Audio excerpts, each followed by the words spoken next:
Para todo el territorio nacional es la gran banda orquesta Hijos de Quilhuayón, Huaraz, con su director Celestino Santos Guerrero,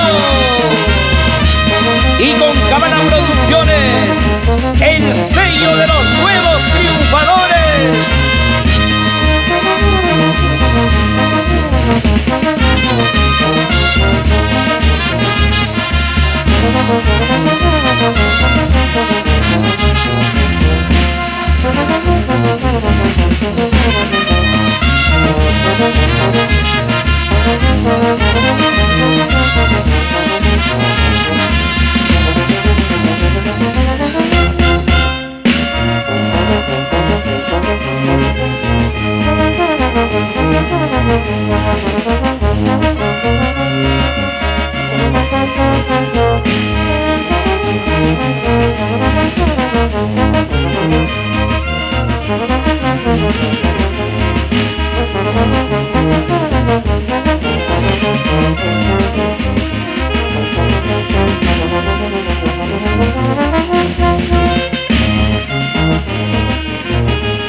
Con cariño, este mensaje va para los hijos Jordan, Emiliano, Omar, David Santos.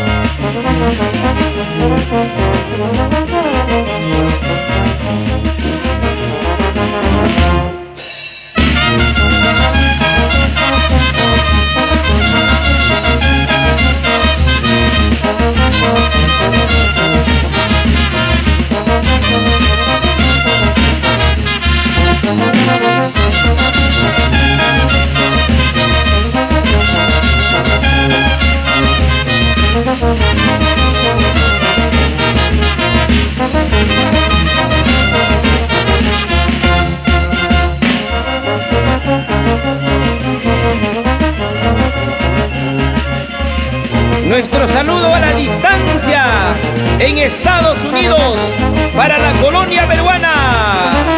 Walter de la Cruz, Erlinda Salazar Solano, Jimmy, la pequeña Maricielo, Elsa Javier y Tizú.